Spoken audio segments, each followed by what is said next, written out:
আসসালামু আলাইকুম ভাই। ওয়ালাইকুম আসসালাম ভাই, ভালো আছেন? এই তো আলহামদুলিল্লাহ। আজকে ডিম কত করে কিনলেন ভাই, বলা যাবে কি একটু? ভাই 950 টাকা ভাই। 950 টাকা। এই 2 দিন আগে তো আরো কম ছিল, এত বাড়লো কে ভাই? 2 দিন আগে কম ছিল। গতকাল কাজের রেট দিছে হচ্ছে আপনি 10 টাকা 30 পয়সা। হুম।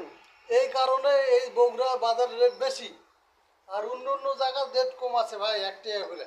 ও, তাহলে বগুড়ার বাজারই এখন বেশি। হ্যাঁ, বর্তমানে বগুড়ার বাজার বেশি ভাই। ও, এত বাজার থাকলে গরিব মানুষ ডিম কেমনে কিনে খাবি ভাই? এখন কি করবে, এখন কিনে খাওয়া লাগবে। আর আর একটা জিনিস, অন্য অন্য জিনিসের চাইতে ডিমের দাম কমে আছে ভাই। ও, আচ্ছা ধরেন আপনি 9 টাকা 50 পয়সা করে ডিম কিনলেন, হ্যাঁ, এখন দোকানে নিয়ে যা কত করে বিক্রি করবেন? 10 টাকা তো বেচা লাগবে, কিয়ারিং খরচ আছে এবং ভাঙ্গা ফুটা আছে, ছোট আছে। হ্যাঁ, তা তো আছে। বাচ্চা দিয়ে তো 2 টাকা ফির থাকা লাগবে। তাহলে ওই দোকানদার ফির কাস্টমারের কাছে কত করে বিক্রি করবি? হয়তো বা অনেকে যেটা শহরের বুকে হয়তো 10.5 টাকা, গ্রামের বুকে হয়তো বা আপনি ওই আরো বেশি। 11 টাকা।